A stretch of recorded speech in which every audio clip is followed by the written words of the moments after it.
Hello students, today we will start next chapter 13 जिसका नाम है sound.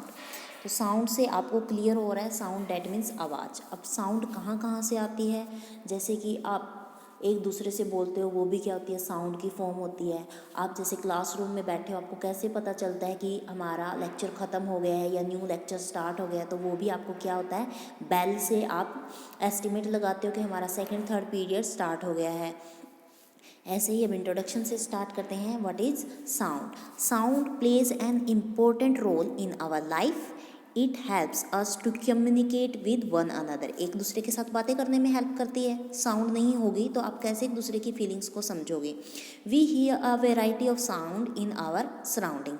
For example, in the music room of your school, you hear the sound made by musical instrument like flute, tabla, harmonium etc. यहाँ पे आपके ये दिए हुए हैं जो आपके म्यूजिकल इंस्ट्रूमेंट है।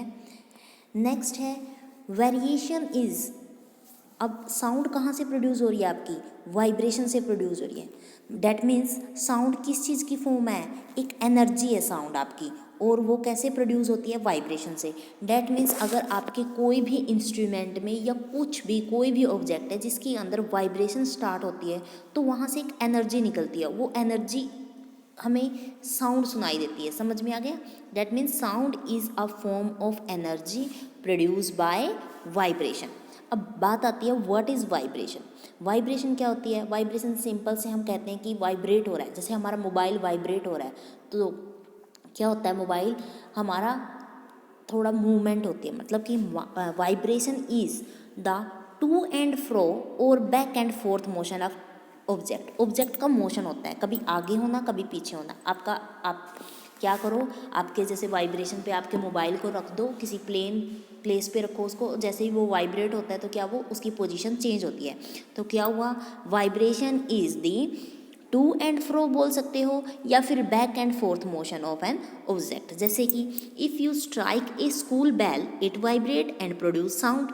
स्कूल का एग्जाम्पल है। And if you plug a stretch rubber band it vibrates and produce sound. If you beat a drum it stretched membrane vibrates and produce sound. जैसे ड्रम में भी क्या होती है, जो ऊपर वाली मेम्ब्रेन होती है उसी में क्या होता है, आपका वाइब्रेशन होती है, और वहीं से साउंड की फॉर्म में आपकी वाइब्रेशन होती है, जो उसको साउंड बोल देंगे।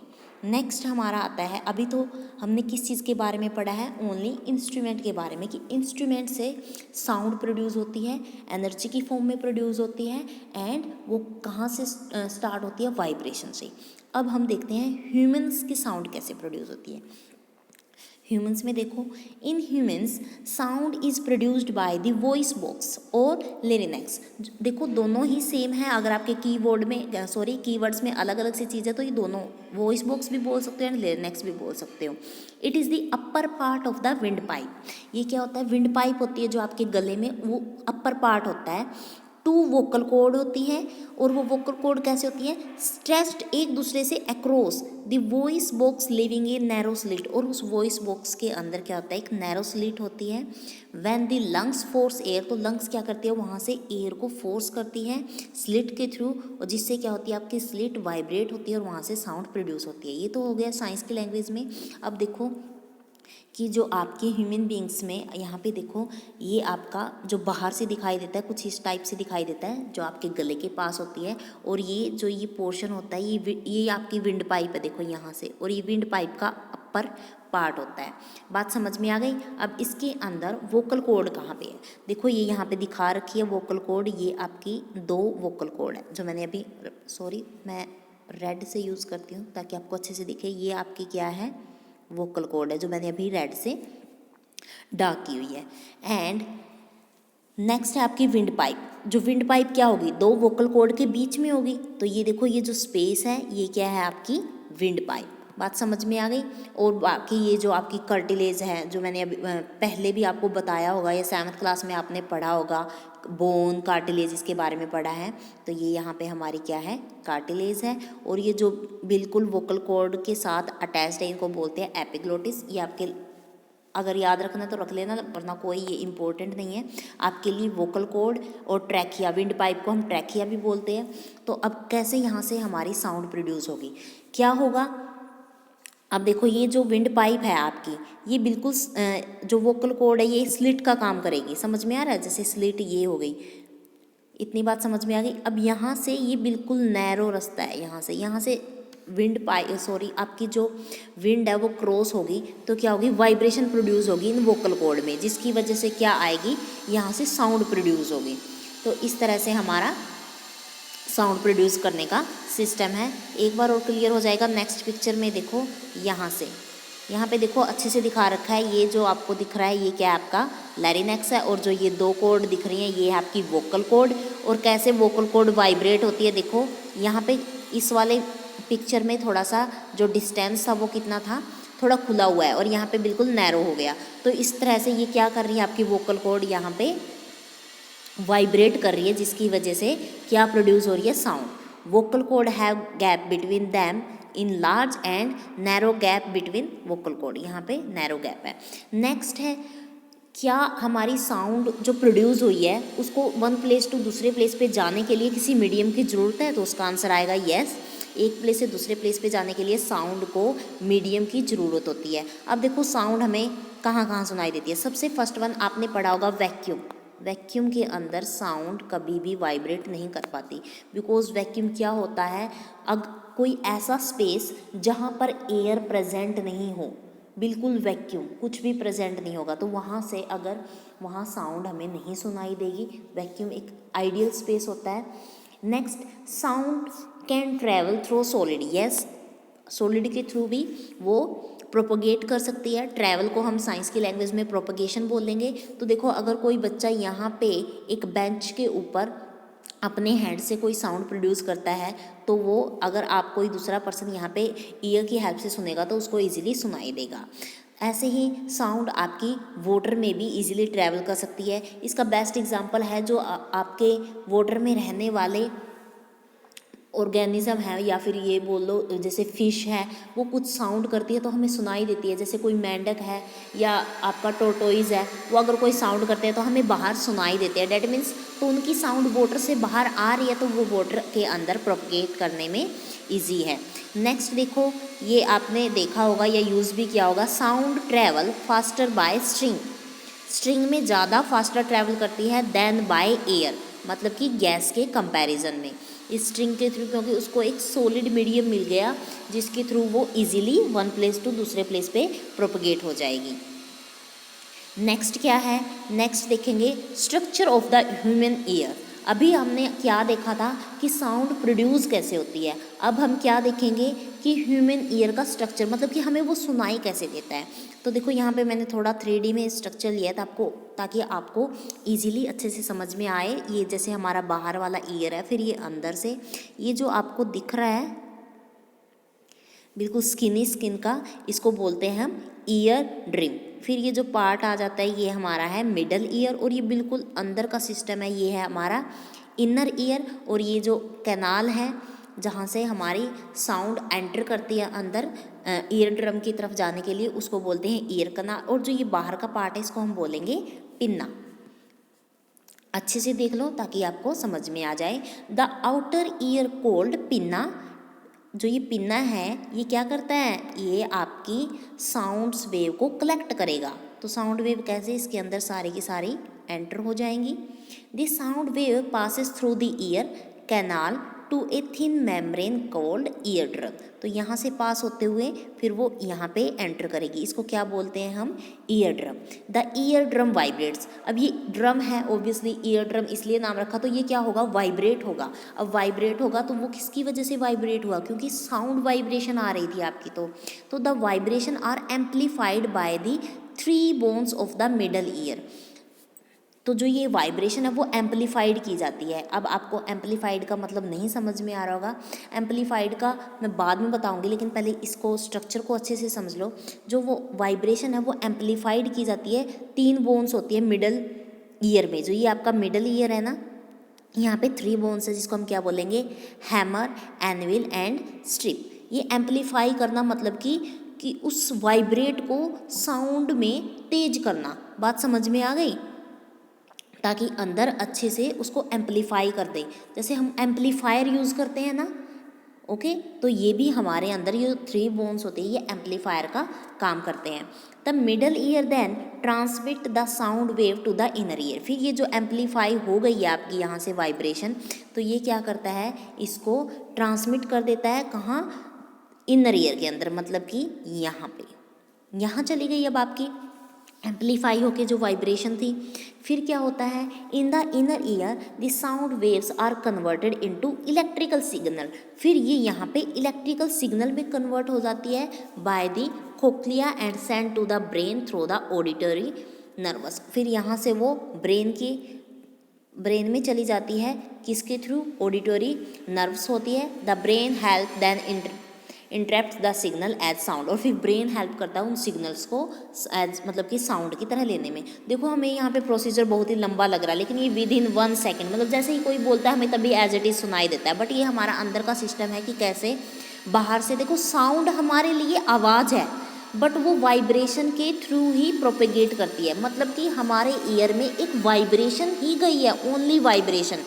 अगर मान लो इस प्रोसेस को बिल्कुल स्लो कर दो, तो अगर एक आवाज़ आ रही है बहुत दूर से, तो हम उसको बिल्कुल भी नहीं समझ पाएंगे, क्योंकि वो वाइब्रेशन की फॉर्म में आई है। वो जब हमारे मिडल ईयर में एंटर होगी, एम्पलीफाई होके इनर ईयर में इलेक्ट्रिकल सिग्नल में चेंज होकर हमारे ब्रेन में जाएगी, तब जाके वो साउंड में कन्वर्ट होगी।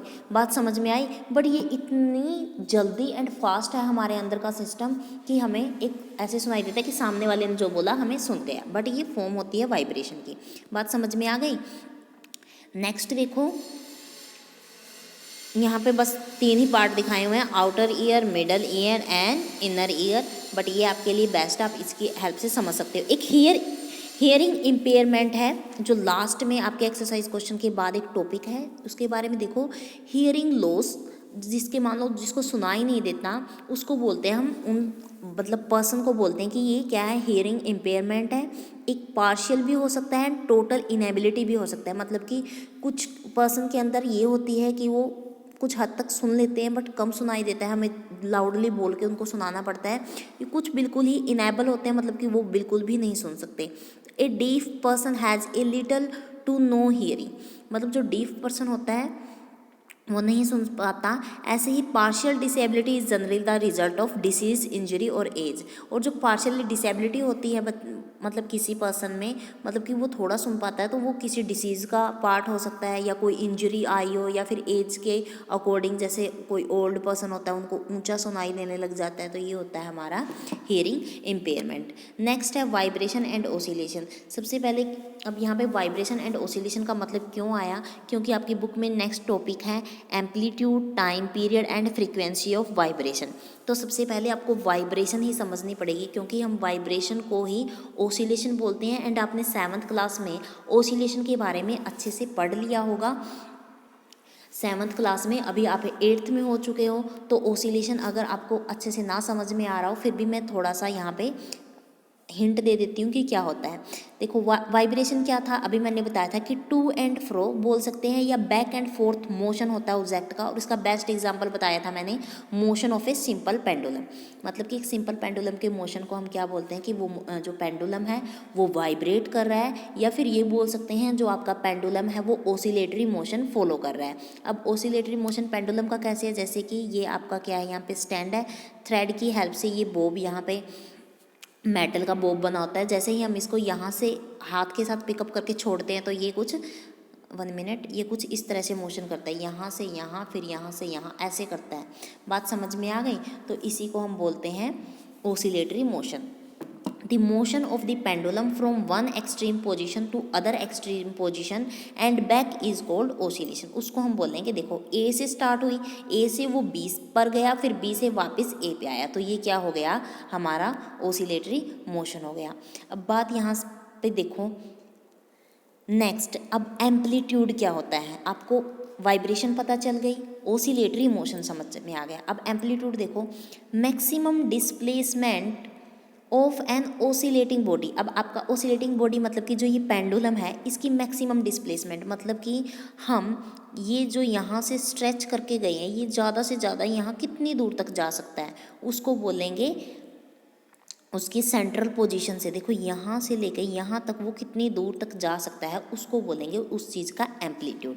The maximum displacement of an oscillating body from its central position is called its amplitude. Amplitude मतलब कि या तो आप ओ बी ले लो या फिर ओ ए डिस्टेंस। नेक्स्ट देखो, यहाँ पे एम्पलीट्यूड का जो अच्छे से समझ में ये बता रखा है कि यहाँ से कोई चीज़ कहाँ तक जा सकती है, उसको बोलेंगे हम एम्पलीट्यूड। नेक्स्ट है the motion of the pendulum from one extreme position to other extreme position and back is called an oscillation.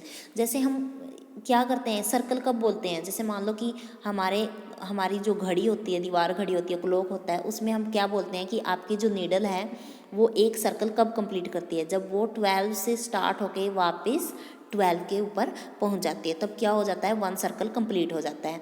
तो यहाँ पे ओसिलेशन, वन ओसिलेशन कब होगा, जब वो जहाँ से स्टार्ट हुई वापस वहीं पे आके आ जाए, तो उसको बोलेंगे कि एक ओसिलेशन कंप्लीट हो गया। मतलब कि ए से स्टार्ट हुई, वो बी पे गई, बी से वापस ए पे आ गई, तो क्या हो गया, वन ओसिलेशन।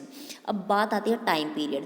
तो जो ओसिलेशन करने में, एक ओसिलेशन करने में जितना भी टाइम लगेगा उसको बोलेंगे हम टाइम पीरियड। तो क्या करना है हमें, जो ये पेंडुलम लेना है, हम यहाँ से ये पेंडुलम यहाँ से स्टार्ट किया और छोड़ दिया और तभी टाइम नोट किया, जितनी देर में ये यहाँ से यहाँ तक आया, तो वो जितना भी टाइम लगेगा उसको बोलेंगे कि इस पेंडुलम का टाइम पीरियड इतना है। मान लो ये एक टाइम पीरियड 2 सेकेंड में कंप्लीट कर रहा है, दैट मीन्स 2 सेकेंड इसका टाइम पीरियड हो गया। नेक्स्ट है द नंबर ऑफ ओसिलेशन पर सेकेंड। अगर हम ओसिलेशन को पर सेकेंड से डिवाइड कर दें तो उसको बोलते हैं फ्रीक्वेंसी, एंड फ्रीक्वेंसी की यूनिट होती है हर्ट्ज।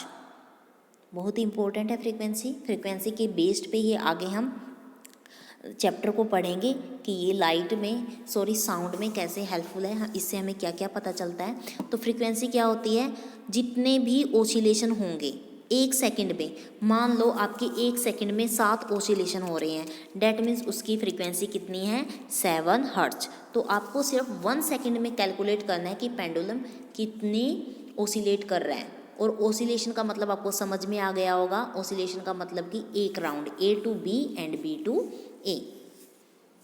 नेक्स्ट देखो, अब यहाँ पे जो मैंने आपको बताया था कि ओसिलेशन क्या होता है, उसको हम साइकिल देखो। The period of the pendulum is the time that is take to complete one whole oscillation. अगर उसको पूरा ओसिलेशन कंप्लीट करना, उसको हम साइकिल भी बोल देते हैं, क्योंकि मैंने अभी आपको क्लॉक की हेल्प से बताया था कि सर्कल कैसे बनता है, ऐसे बनता है, तो ओसिलेशन में भी एक सर्कल बन जाता है, बट वो हमें ऐसे दिखाई देता है समथिंग कुछ। ओके, फ्रीक्वेंसी भी आपको समझ में आ गई है। The number of oscillation per unit time बोल सकते हैं, नॉर्मली हम पर सेकंड करते हैं, इसलिए हम इसको हम पर सेकंड ही रखेंगे।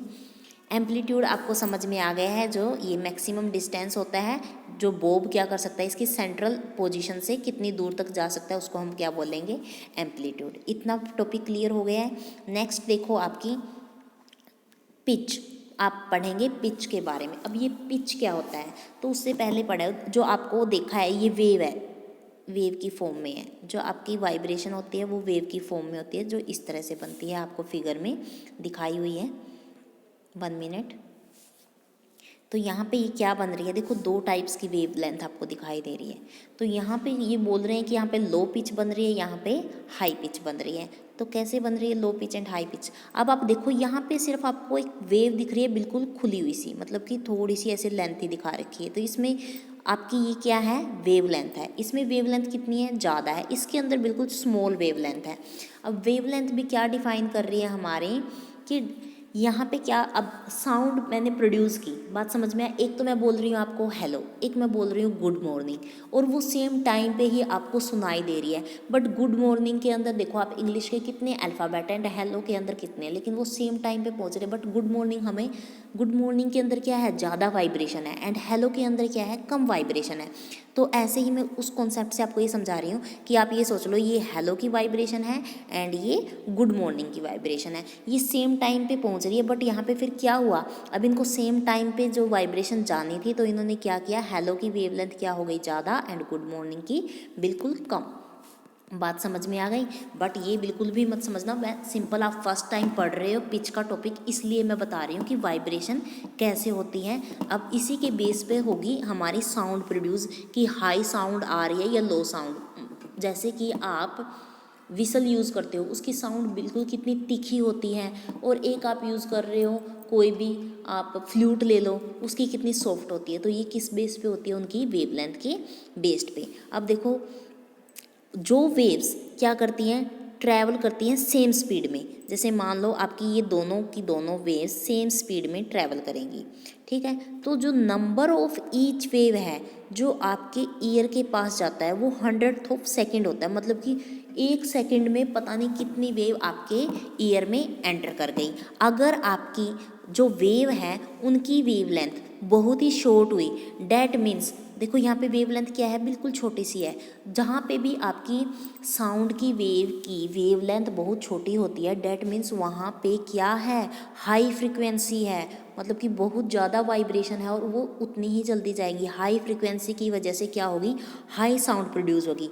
तो इसका बेस्ट एग्जांपल क्या है, आपने एक विसल यूज़ की, विसल में क्या है वो बहुत ही उसकी हाई साउंड होती है, और हाई साउंड उसी की होगी जिसकी हाई फ्रिक्वेंसी होगी।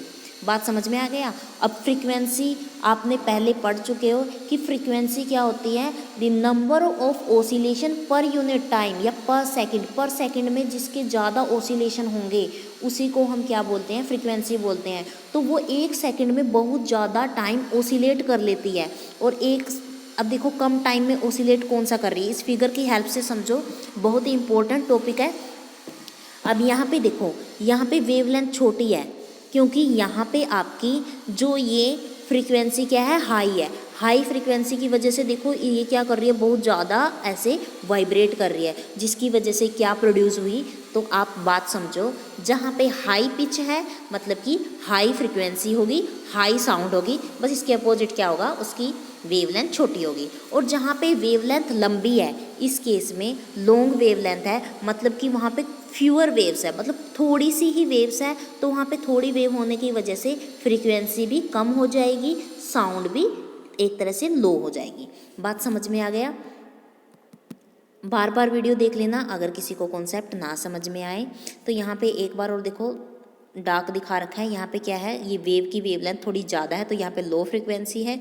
यहाँ पे क्या है, बहुत सेम ग्राफ की देखो, सेम ग्राफ की लेंथ क्या है, सेम है, बट यहाँ पे बहुत ज़्यादा वाइब्रेशन है। डैट मीन्स यहाँ पे क्या होगी, हाई फ्रिक्वेंसी होगी, हाई पिच होगी, हाई साउंड होगी। तो यहाँ पे हम दोनों वेव्स को कंपेयर कब कर रहे हैं, जब दोनों का सेम टाइम है। यहाँ पे क्या कंडीशन लगाई है कि एक ही टाइम में दो वेव्स हैं बट उनकी वेवलेंथ डिफरेंट है। एक की वेवलेंथ बड़ी है, दूसरे की वेवलेंथ छोटी है। जिसकी वेवलेंथ बड़ी है तो उसकी फ्रीक्वेंसी क्या होगी, कम होगी। फ्रीक्वेंसी की डेफिनेशन अच्छे से पढ़ो तभी आपको टॉपिक क्लियर होगा। फ्रीक्वेंसी कम है तो डैट मीन्स उसकी पिच भी कम होगी, पिच कम होगी तो साउंड भी क्या होगी, लो होगी। ऐसे ही जिसकी वेवलेंथ बड़ी है उसकी क्या होगी, फ्रीक्वेंसी हाई होगी। फ्रीक्वेंसी हाई होगी तो उसकी पिच भी हाई होगी, एंड पिच हाई होगी तो साउंड भी हाई होगी। नेक्स्ट है pitch and loudness of sound. Topic आपको क्लियर कर दिया मैंने फिगर की उससे, फिर भी एक बार देख लो। द पिच ऑफ साउंड मतलब कि साउंड की पिच, पिच उसको बोलते हैं कि कितना तीखा, श्रिलनेस और फ्लैटनेस, समझ में आ गया, depends on the frequency of vibration. If frequency is high the sound has high pitch. क्योंकि देखो आप विसल यूज़ करते हो, उसकी फ्रीक्वेंसी हाई होती है इसलिए वो बिल्कुल तिखी होती है। And if the frequency is low, अगर किसी चीज़ की फ्रीक्वेंसी लो होती है तो उसकी साउंड क्या होती है, लो पिच की होती है। नेक्स्ट है हमारी ऑडिबल एंड इनऑडिबल साउंड्स। तो ये क्या होती है, ऑडिबल साउंड वो होती हैं is which we can hear, जिनको हम सुन सकते हैं। It has frequency between 20 hertz and 20,000 hertz. हम सिर्फ जो हमारे ह्यूमन ईयर्स हैं वो 20 हर्ट्ज से लेके 20,000 हर्ट्ज तक जो साउंड होती है उन्हीं को सुन सकते हैं। अगर कोई आपका इंस्ट्रूमेंट है वो 20 हर्ट्ज से कम साउंड प्रोड्यूस कर रहा है या 20,000 हर्ट्ज से ज़्यादा साउंड प्रोड्यूस कर रहा है तो हम उनको सुन नहीं सकते, क्योंकि ये हमारे ईयर के अंदर फंक्शन ही इतना है कि हम सिर्फ 20 हर्ट्ज़ टू 20,000 हर्ट्ज़ तक ही साउंड सुन सकते हैं। तो इसलिए हमने इसको डिफाइन कर दिया कि ये ऑडिबल साउंड है, हम इनको सुन सकते हैं। एंड इनऑडिबल साउंड जिनको हम नहीं सुन सकते is sound which we can not hear, it has frequency less than 20 hertz and more than 20,000 hertz. Sound whose frequency are more than 20,000 hertz उनको बोलते हैं हम अल्ट्रासोनिक साउंड। ये बस फर्दर मैं आपकी नॉलेज के लिए बोलती हूँ, जिनकी 20 हर्ट्ज़ से भी ज़्यादा साउंड होती है उनको हम अल्ट्रासोनिक साउंड बोलते हैं। जैसे कुछ एनिमल्स है जिनके पास ये पावर होती है, वो अल्ट्रासोनिक साउंड को सुन सकते हैं, जैसे कि डॉग्स वो अल्ट्रासोनिक साउंड को देख सकते हैं। ऐसे ही बैट्स होते हैं जो आपके, वो अल्ट्रासोनिक साउंड प्रोड्यूस करते हैं। बात समझ में आई? और इसलिए हमें बैट्स की साउंड सुनाई नहीं देती, क्योंकि हमारे ईयर उसके लिए कैपेबल नहीं है। नेक्स्ट है हमारा नॉइज़ पोल्यूशन।